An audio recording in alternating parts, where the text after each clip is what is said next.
La primera vez que sospeché que mi propio hijo me estaba robando fue el día que vi mi firma en un papel que yo no recordaba haber firmado nunca, y te juro que en ese momento sentí algo parecido a un mareo, como si alguien hubiera movido el suelo unos centímetros a un lado. Estábamos en el banco de siempre, el de la esquina de la calle Alcalá, el mismo al que llevo yendo desde que tenía edad para entender lo que es un recibo de la luz, y el director me miró como se mira a una niña que hace una pregunta tonta. «Señora Carmen, usted ya firmó la autorización para que su hijo gestione sus cuentas», me dijo muy tranquilo, con esa voz suave que usan para convencerte de que todo está en orden cuando sabes que no lo está. Yo no había ido a por nada raro, solo a preguntar por un cargo extraño en la libreta, una cuota mensual que no reconocía. Pensé que sería otro invento de la comunidad de vecinos, esos que cambian el ascensor cada vez que se aburren, pero lo que encontré fue un papel con mi nombre, mi número de DNI y una firma que se parecía muchísimo a la mía, la misma curvita en la C y la misma manía de apretar demasiado al final, solo que yo no recordaba haber firmado eso. Marcos, que estaba sentado a mi lado, se adelantó antes de que yo pudiera reaccionar y apoyó la mano sobre el mostrador. «Tranquilo, Javier, ya le expliqué a mi madre», dijo con una sonrisa rara que no le conocía, una sonrisa demasiado ancha, como ensayada. «Lo de la autorización fue el día que vinimos a renovar la tarjeta, ¿te acuerdas, mamá?». Me miró directo, esperando que yo asentara, como si su mirada pudiera empujarme la cabeza hacia arriba y hacia abajo, pero yo no dije nada. El director levantó los hombros, abrió una carpeta en el ordenador y giró la pantalla un poco, lo justo para que yo viera una cifra que me dejó helada. En los últimos 6 meses habían salido de mi cuenta más de 20.000 euros en transferencias a una cuenta que terminaba en los mismos 4 números que la matrícula del coche de Marcos. Sentí que la sangre me subía a la cara, pero me obligué a respirar despacio para no hacer el ridículo delante de ese hombre. Pregunté de dónde salía esa autorización, cuándo se había firmado exactamente, con qué fecha, y Javier respondió que todo estaba en el sistema, que se hizo en la sucursal, que incluso había una copia escaneada. Me la enseñó. Era mi nombre, era mi letra, era mi firma, pero en mi cabeza no había ningún recuerdo de ese día. Marcos me tocó el brazo. «Mamá, de verdad, no te pongas nerviosa», insistió con ese tono que mezcla cariño y prisa, como si tuviera cosas más importantes que hacer que escuchar mis dudas. «Sabes que ahora te lían con los papeles, por eso lo organizo yo». El director asintió, casi por inercia, como para cerrar el tema, y entonces mi mirada fue a parar a la libreta abierta sobre la mesa, donde vi la explicación del cargo que me había traído hasta allí. Residencia Los Olivos, cuota mensual y la fecha del cobro señalada con un pequeño icono verde. Residencia Los Olivos es la misma residencia donde ingresaron a la vecina del quinto cuando empezó a perderse por la calle. Yo la había visitado un par de veces, sé lo que cuesta al mes, sé cómo funciona la lista de espera, sé que nadie entra ahí sin firmar un contrato lleno de letras pequeñas. Yo no había firmado nada de eso. Nadie me había preguntado si quería una plaza, si me apetecía pasar el final de mi vida con una pulsera en la muñeca esperando a que me dieran la medicación. Sin embargo, mi cuenta estaba pagando una cuota fija a su nombre. En ese momento no dije lo que pensaba, porque sentí como Marcos me clavaba la mirada, como diciéndome que tuviera cuidado con cada palabra. Solo pregunté qué era exactamente esa cuota, a qué correspondía, y Javier respondió que sería mejor que lo hablara con mi hijo, porque él era el contacto principal en el expediente. El contacto principal, así lo dijo, y yo sentí una punzada en el pecho que no venía de la edad ni del colesterol. Había un expediente con mi nombre, una plaza en una residencia concertada que yo no había pedido, una autorización para que mi hijo manejara mi dinero como si fuera suyo y una firma mía en un papel que yo no recordaba. Salimos del banco y Marcos me cogió del brazo con fuerza.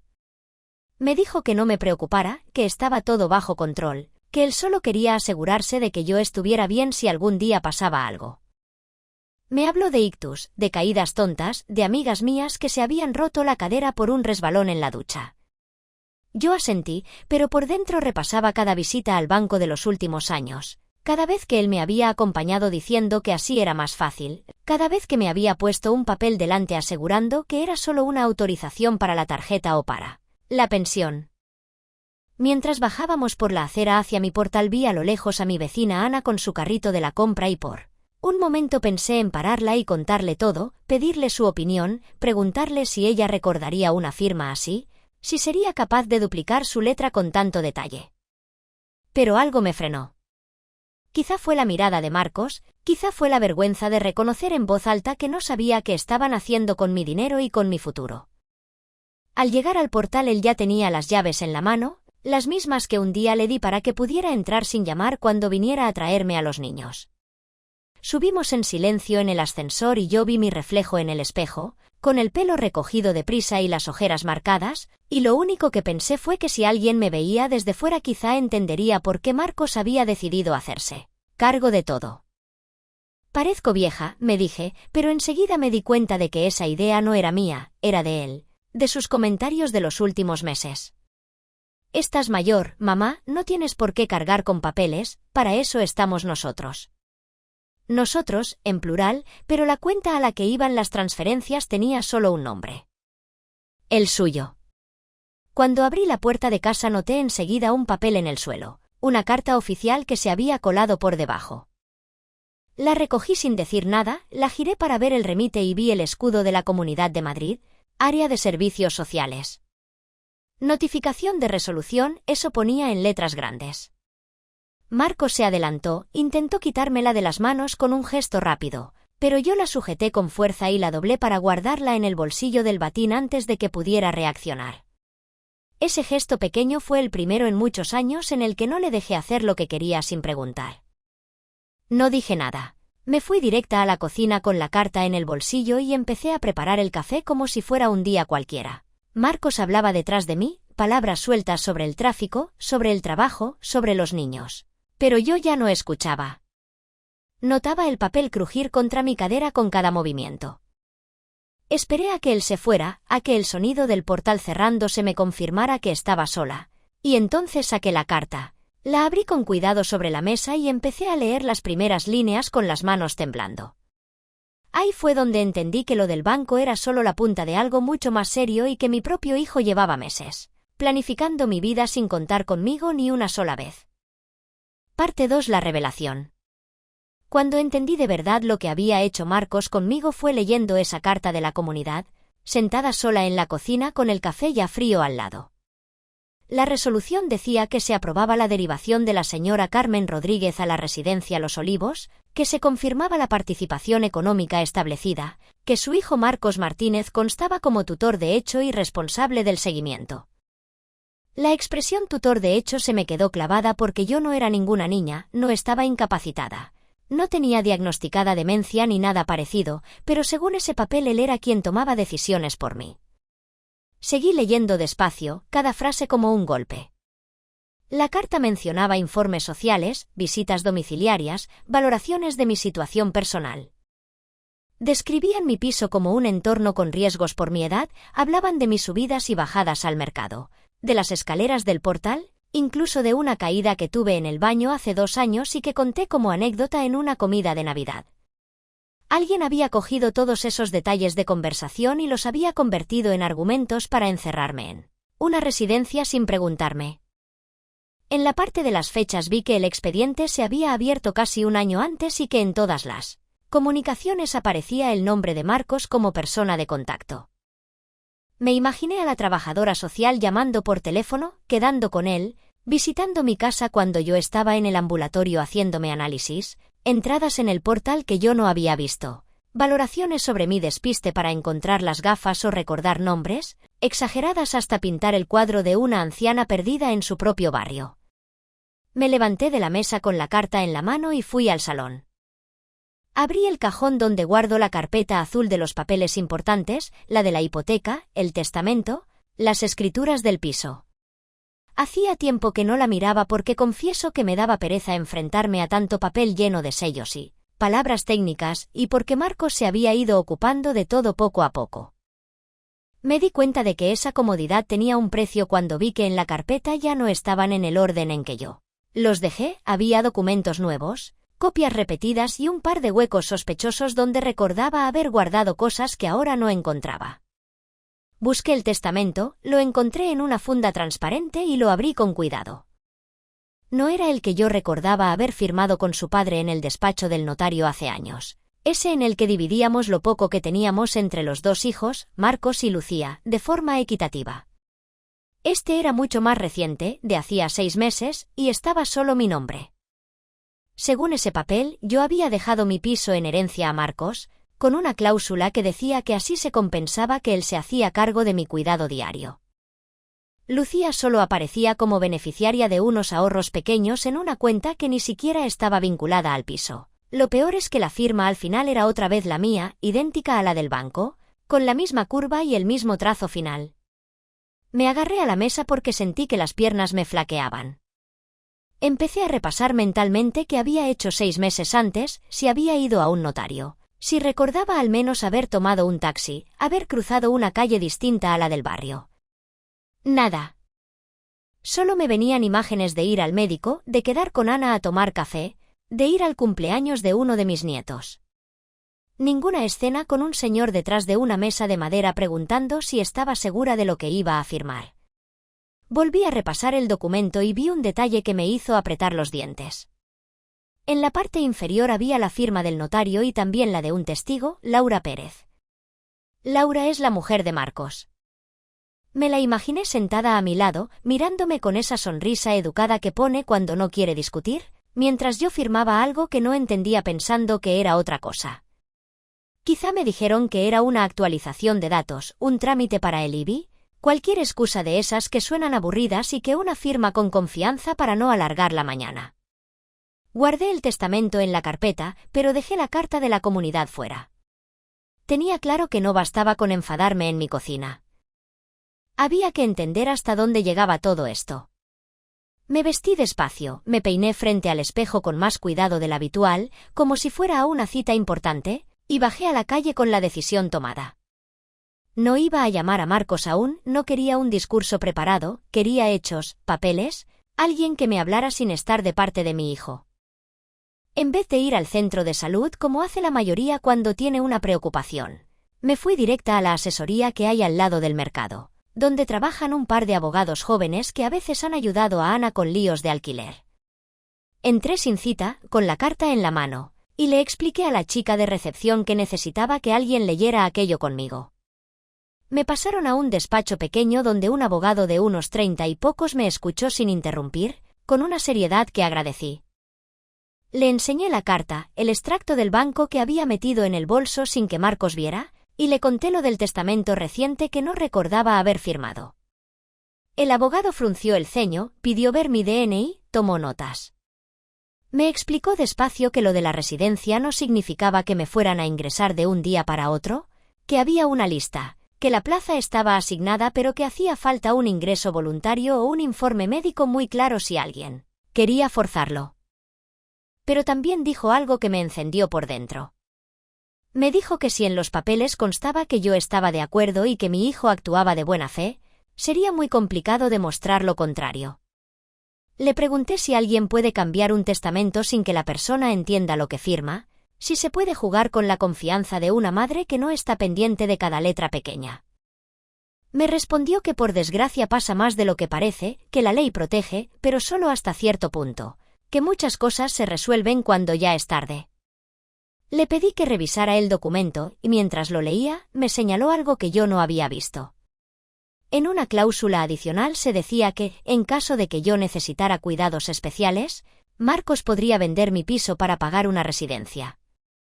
Ahí entendí que el cobro mensual a la residencia Los Olivos no era un simple error, era el primer paso de un plan.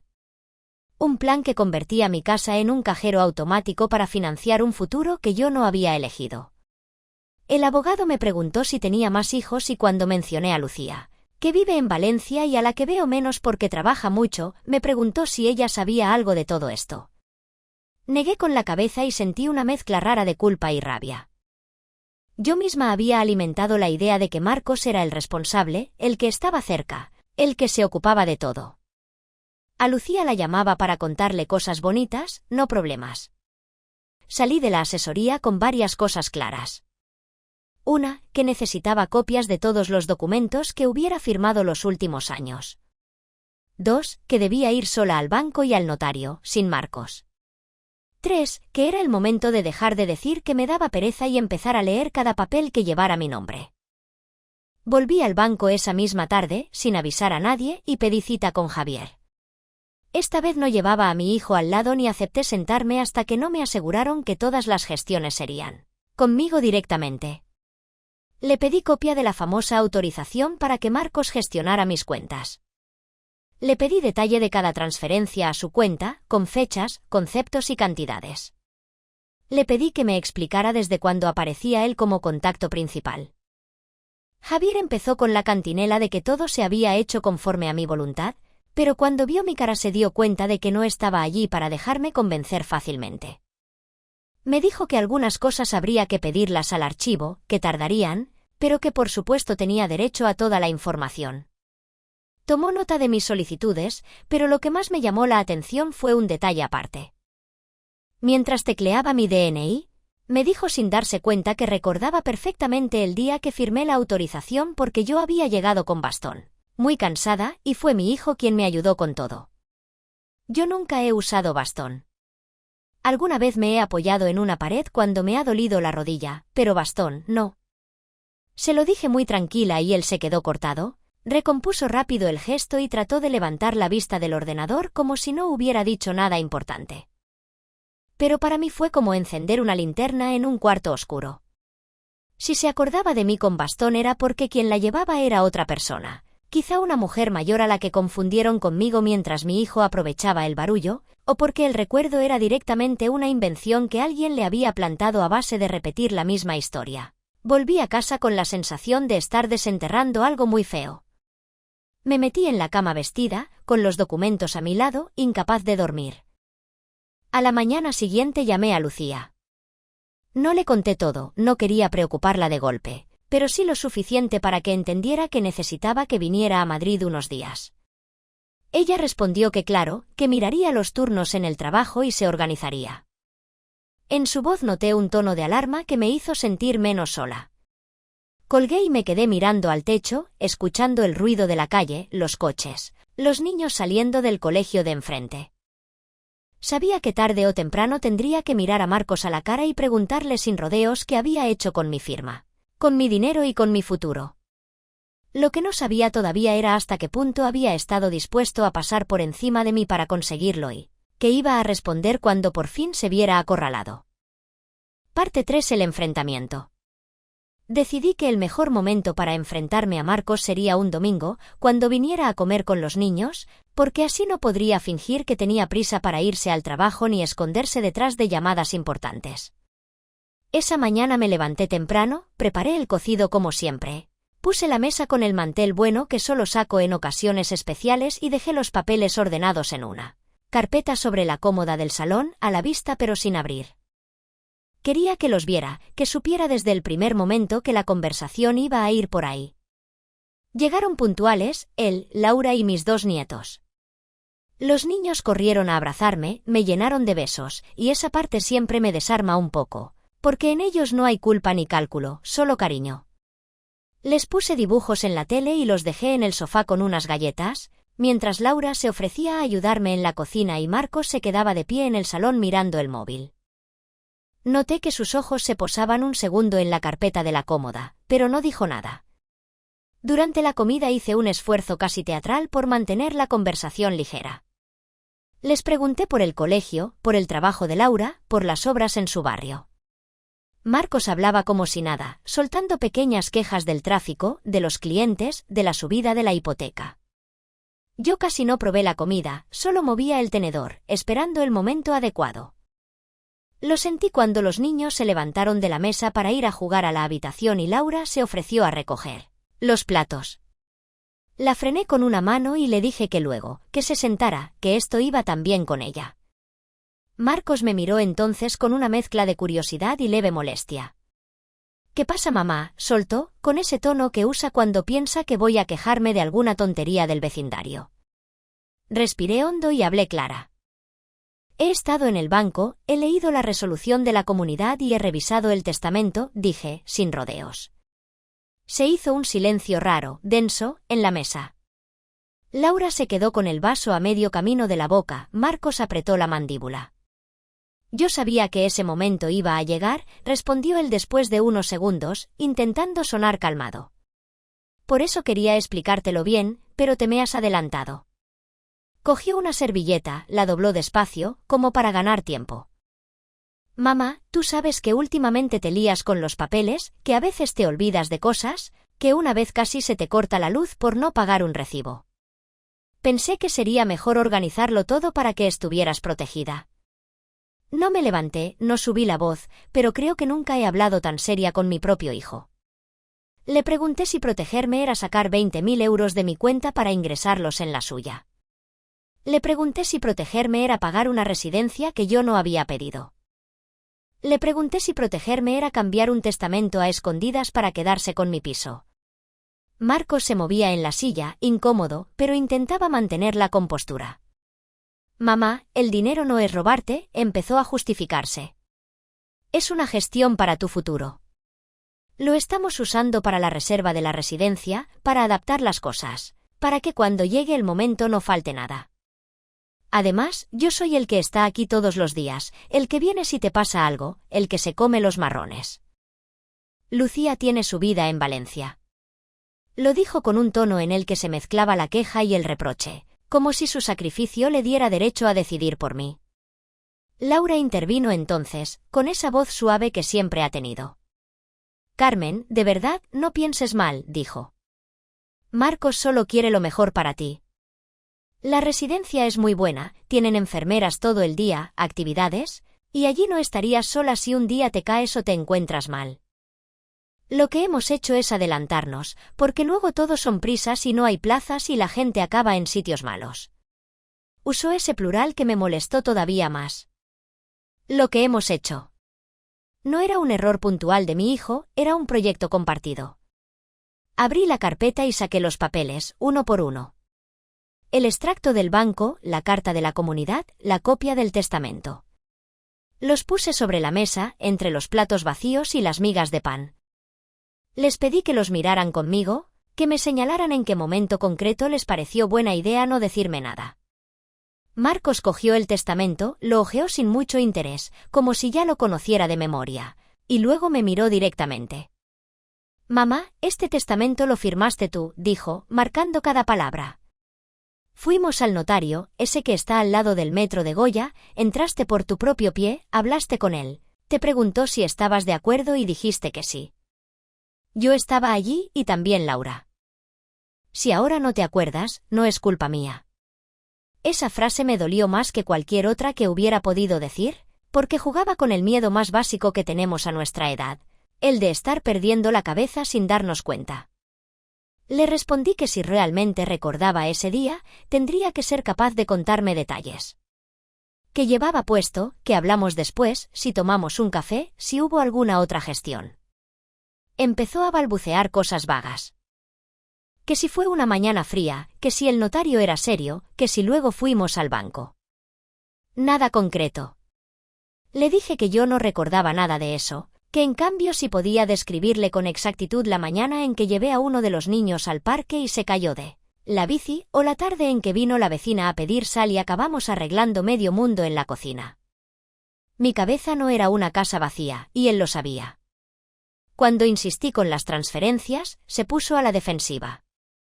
Es dinero que seguirá siendo tuyo, mamá, repitió.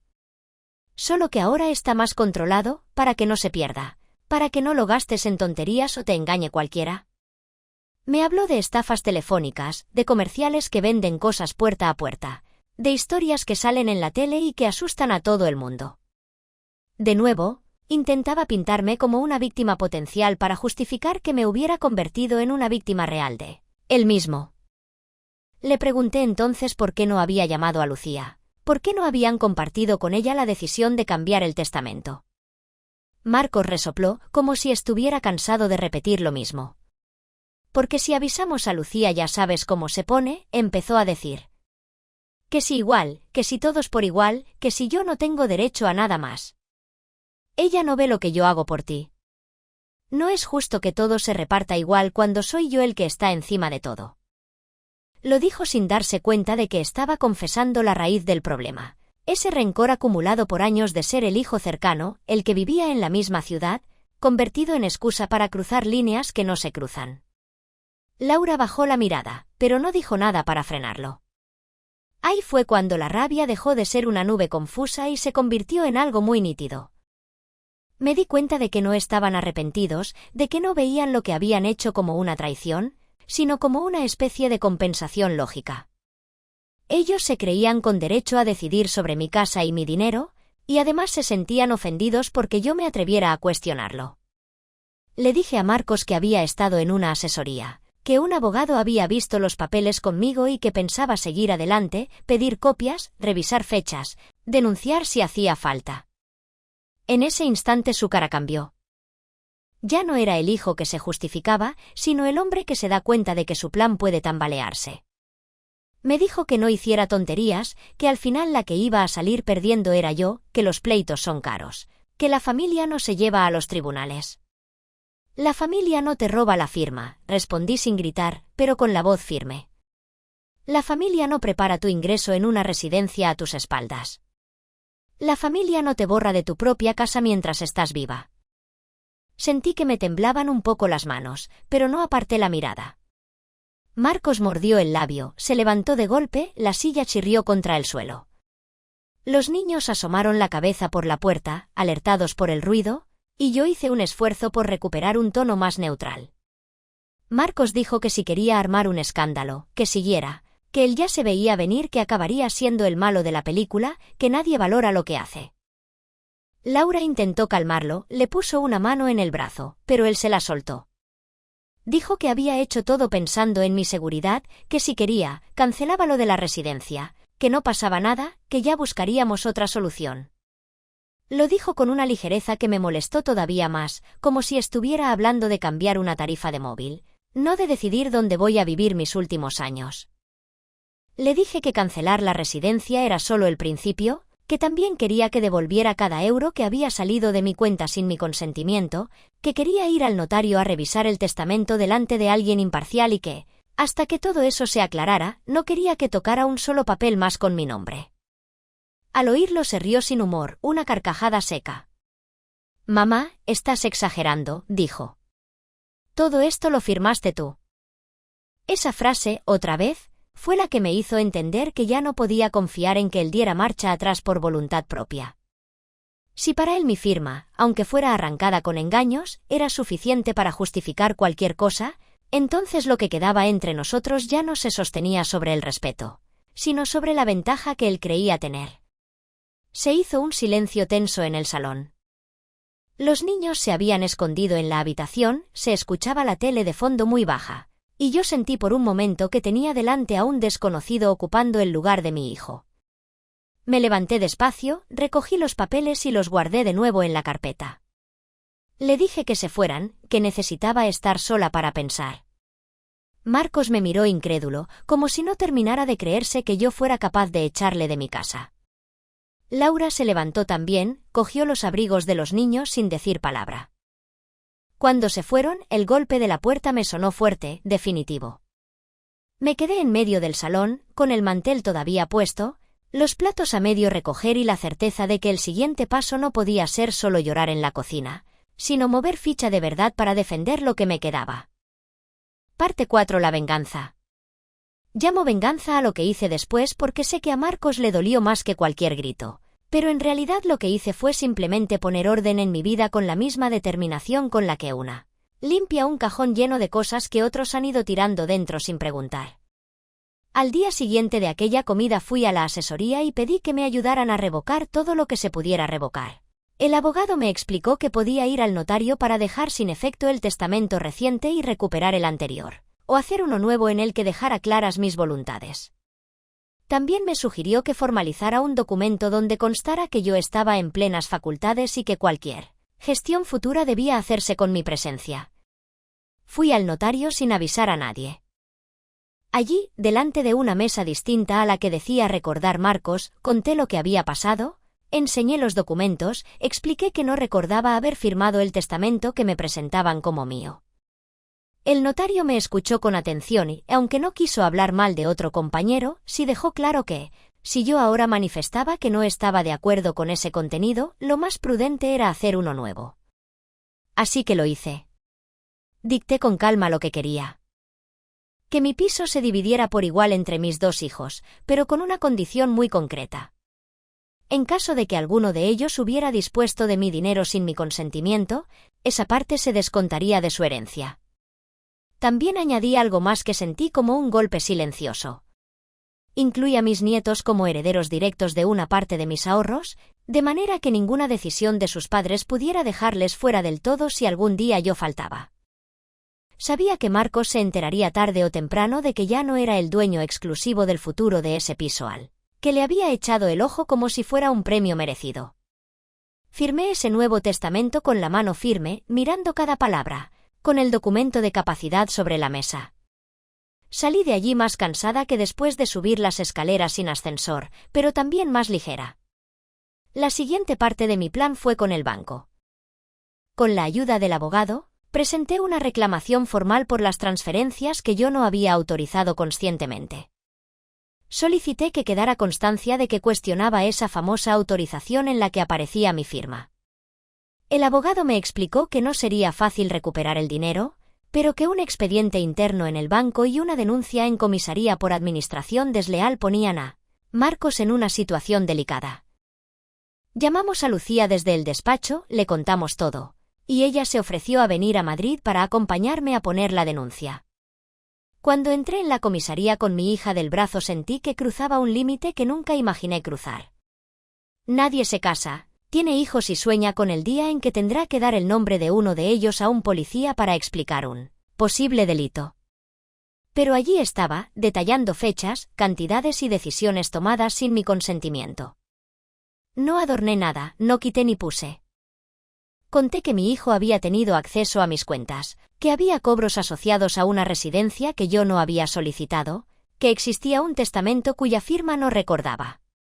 El agente tomó nota, me trató con respeto, me preguntó varias veces si estaba segura de querer seguir adelante. Respondí que sí. Como parte de esa venganza tranquila, también cambié cosas pequeñas en mi día a día. Organicé mis papeles en casa, puse una caja fuerte sencilla para los documentos clave, cambié la cerradura del piso. Este gesto fue el que más le dolió a Marcos cuando se enteró, más incluso que la denuncia. Lo supe porque una tarde, cuando vino a casa sin avisar, intentó abrir con su copia de las llaves y no pudo. Llamó al timbre varias veces, insistente. Yo estaba dentro, lo escuchaba, pero no abrí. Le mandé un mensaje al móvil diciéndole que hablaríamos cuando estuviera calmado y dispuesto a asumir lo que había hecho, no antes. Además de los papeles y las denuncias, busqué apoyo en otros sitios. Empecé a ir a una asociación de vecinos donde hacen charlas para mayores sobre derechos, fraudes y abusos económicos. Cuando me tocó hablar en una de las reuniones, conté mi historia sin dar nombres, pero con suficiente detalle como para que varias personas se acercaran después a decirme que les había pasado algo parecido con hermanos o sobrinos. Sentí que mi caso no era una rareza, que el silencio de muchos mantenía esos abusos invisibles. Eso me dio más fuerza para no echarme atrás. En esa asociación me hablaron de la posibilidad de nombrar a alguien de confianza como apoyo en la toma de decisiones, una figura legal nueva. Fue casi irónico que, al pensar en una persona de confianza, el primer nombre que me vino a la cabeza no fuera el de ninguno de mis hijos, sino el de Ana, mi vecina, la que me ve cada día subir y bajar las escaleras, la que sabe cuando tengo mala cara sin necesidad de informes sociales. No la cargué con esa responsabilidad legal, porque ella tiene su propia vida, pero sí me di cuenta de que la confianza real no se firma en un despacho, se construye en las cosas pequeñas. La parte que Marcos sintió más como un castigo llegó cuando Lucía, después de hablar con su jefe, pidió unos días y se vino a Madrid para quedarse en casa conmigo. Él siempre había jugado con la ventaja de la cercanía, con esa frase de soy el único que está ahí, pero de repente ya no era cierto. Lucía estuvo conmigo en las citas con el abogado, en las gestiones con el banco, en una reunión con una trabajadora social en la que aclaramos que yo no quería ingresar en ninguna residencia por ahora, que prefería apoyo en casa si algún día lo necesitaba. Esa reunión con la trabajadora social fue otro golpe silencioso para Marcos. Ella nos explicó que muchas veces son los propios familiares los que empujan hacia la residencia pensando que es lo mejor o que así se quitan una carga. Le pedí que dejara constancia por escrito de que no quería que nadie tomara decisiones de ese tipo por mí sin mi presencia. Lo anotó en el expediente. Eso significa que, aunque Marcos quisiera, no podría mover fichas tan fácil como antes. La herramienta que había usado para ir construyendo mi traslado sin contar conmigo se le quedaba ahora sin batería. Mi venganza no consistió en gritarle por la calle ni en desearle daños. Consistió en mostrarle que ya no tenía el control que él creía sobre mi vida, en quitarle el acceso a mi dinero, en poner por escrito que lo que había hecho no era un simple malentendido familiar, sino algo serio. También consistió en algo más discreto pero igual de importante. Empecé a hablar del tema con el resto de la familia.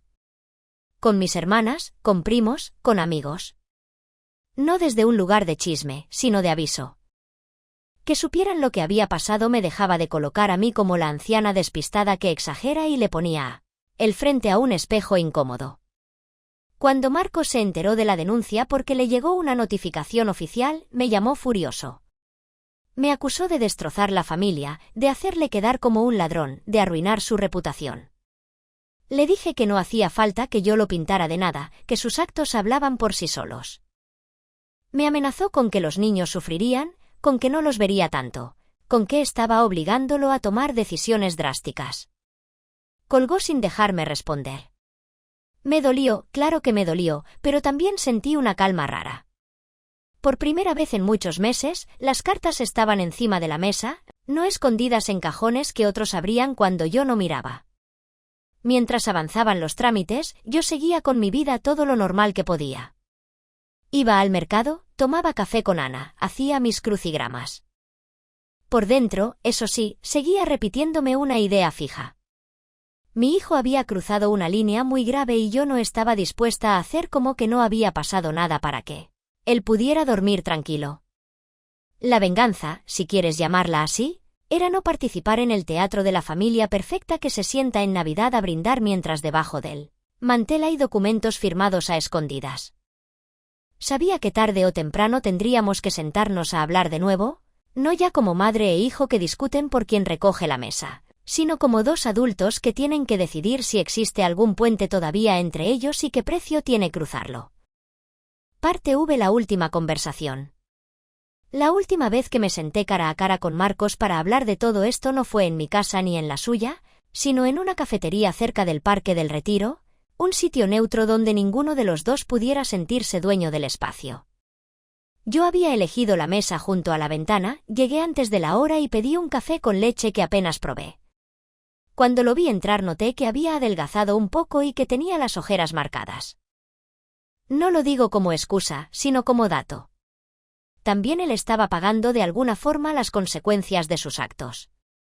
Se acercó sin sonreír, se sentó frente a mí y dejó el móvil boca abajo sobre la mesa. Me dijo que no entendía qué ganaba con todo esto. Se refería a la denuncia, al cambio de testamento, al hecho de que le hubiera quitado las llaves y el acceso al banco. Yo le respondí que lo que ganaba era algo sencillo y enorme a la vez. Ganaba recuperar mi vida y mi dignidad. No iba a fingir que aquí no había pasado nada para seguir siendo la madre cómoda que firma sin leer. Marcos suspiró, se pasó la mano por la cara. Admitió a medias que se había precipitado con lo de la residencia. Reconoció que quizá tendría que haberme explicado mejor las cosas, buscar otra forma. Pero enseguida volvió a su discurso de siempre. Dijo que lo había hecho por miedo a que un día me pasara algo sola en casa, que cada vez que no le cogía el teléfono se imaginaba lo peor, que cuando vio la posibilidad de asegurar una plaza en una buena residencia le pareció una solución lógica. No nombró ni una sola vez el hecho de que la plaza se pagaba con mi dinero sin consultar. Le pregunté si en algún momento se había planteado sentarse conmigo y decirme la verdad, no envolverlo en frases de estoy mirando cosillas para que estés mejor. Bajó la mirada, dudó y al final reconoció que no, que le daba miedo que yo dijera que no y que entonces se quedara sin opciones. Esa confesión fue un mazazo. No le daba miedo que me enfadara, le daba miedo perder el control sobre un plan que ya tenía medio organizado. Hablamos también del testamento. Le conté que había ido al notario, que había hecho uno nuevo, que ya no era el heredero único del piso. Me miró como si le hubiera clavado algo en mitad del pecho, y por primera vez vi una emoción distinta a la rabia o la soberbia. Vi un orgullo herido, una sensación de pérdida real. Me dijo que siempre había pensado que era de justicia que él se quedara con la casa, que al fin y al cabo era quien se quedaba en Madrid, que Lucía no la iba a usar. Le respondí que la justicia no se mide en kilómetros desde la casa de la madre, y que si tanto le importaba el piso habría estado bien que lo habláramos todos, no que lo decidiera en un despacho aprovechando mi confianza. En un momento de la conversación, Marcos me soltó una pregunta que me atravesó. ¿De verdad crees que quería hacerte daño?, dijo. No se lo respondí con una frase moral, sino con hechos. Le dije que cuando una persona toma decisiones importantes de otra a sus espaldas, cuando utiliza su firma sin explicarle todas las consecuencias, cuando mueve su dinero a una cuenta propia sin pedir permiso, el resultado es daño, aunque en su cabeza lo llame protección o logística. Le conté cómo me había sentido al leer tutor de hecho en aquella carta, como si fuera una incapaz. Cómo me había quitado el sueño imaginarme despierta en una habitación de residencia sabiendo que había llegado allí por un camino lleno de silencios suyos. Él insistió en que no pensaba ingresarme de golpe, que todo era para más adelante, para cuando hiciera falta. Le respondí que ese era precisamente el problema, que había jugado con mi futuro como si fuera un plan de empresa, con fases y plazos, sin contar con la principal interesada. Hubo silencios largos en la conversación. En uno de ellos se le llenaron los ojos de lágrimas, pero las contuvo. Me dijo que desde que puse la denuncia, en el trabajo lo notaba distante, que estaba más tenso, que tenía miedo de que aquello fuera a más. Yo no me alegraba de su angustia, pero tampoco podía consolarle como antes. Ya no era solo mi hijo sufriendo por un problema externo, era alguien que se enfrentaba a las consecuencias de lo que había hecho. Le dije que la denuncia seguía su curso y que no la iba a retirar por presión emocional. Que si en algún momento llegábamos a un acuerdo, sería con abogados delante, con todo por escrito, no con promesas de palabra que luego se reinterpretan según convenga. Le vi apretar los puños, pero no dijo nada. Me preguntó qué esperaba de él entonces. Si quería que se arrodillara, que pidiera perdón, que devolviera hasta el último céntimo. Le contesté lo más claro que pude. Quiero que entiendas lo que has hecho y que lo asumas. Quiero que devuelvas el dinero que ha salido de mi cuenta y quiero que renuncies por escrito a cualquier poder sobre mis cosas. Y quiero, además, que aceptes que nuestra relación ya no será la misma. Eso fue quizá lo más duro de decir. Porque una madre siempre espera en el fondo que haya un punto de retorno, un momento de abrazo final en el que todo se arregla.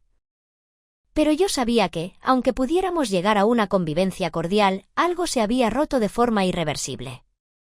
Le expliqué que seguiría siendo su madre, que no iba a desheredarlo del todo, que no iba a borrar su nombre de mi vida como si no hubiera existido nunca. Pero también le dije que ya no iba a dejar mis llaves en su bolsillo ni mi firma en blanco en sus manos. Marcos preguntó si iba a dejar de ver a sus hijos, a mis nietos. Ese tema me dolía especialmente. Le aseguré que no tenía ninguna intención de usar a los niños como moneda de cambio. Que quería seguir siendo abuela, seguir yendo a ver sus festivales del colegio, seguir invitándolos a comer cuando se pudiera. Pero añadí algo importante. Les contaré la verdad cuando sean mayores, le dije, no para ponerles en contra de ti, sino para que aprendan de lo que ha pasado.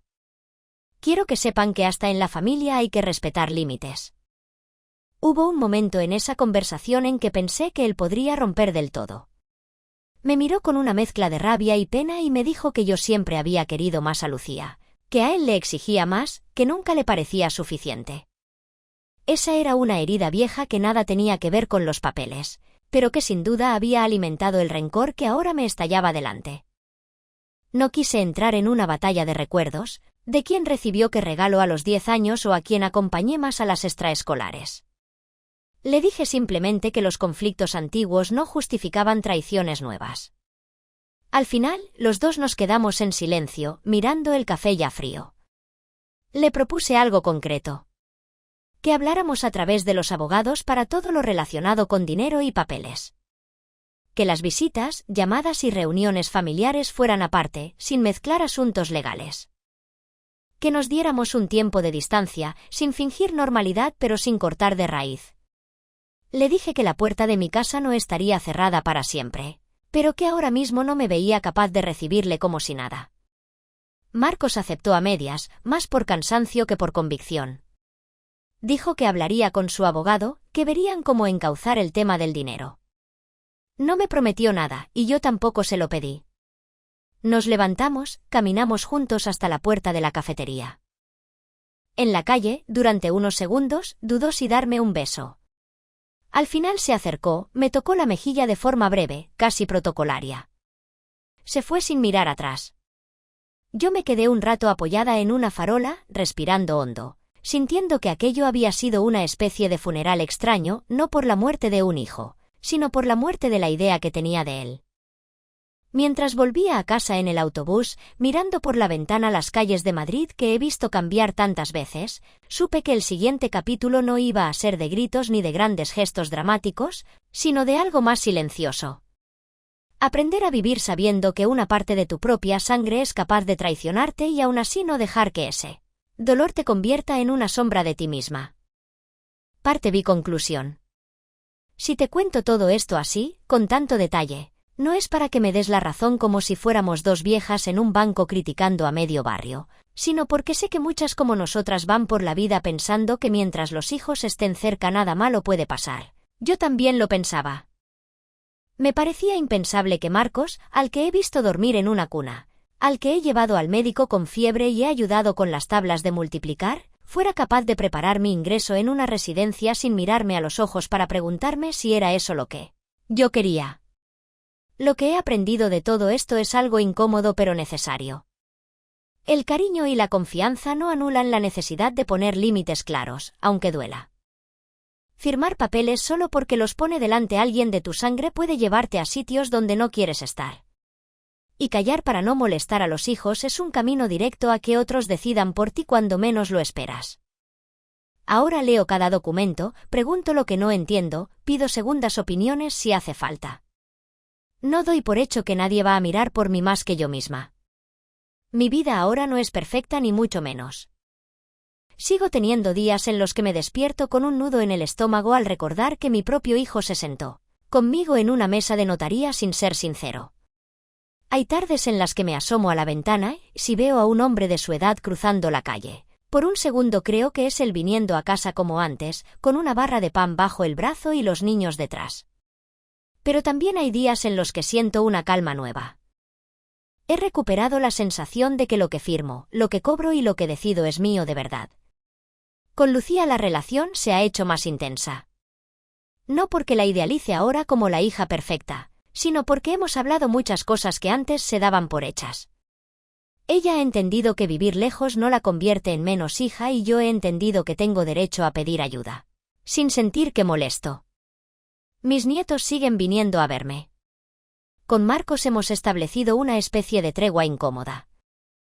Viene alguna vez con los niños, se queda poco, hablamos de cosas superficiales. Los asuntos serios siguen en manos de los abogados. No sé cómo acabará la denuncia ni qué decidirá el juez, y aunque me importa por el dinero, lo que de verdad ya está decidido es otra cosa. El lugar que ocupa mi hijo en mi vida ha cambiado. No espero una redención de película.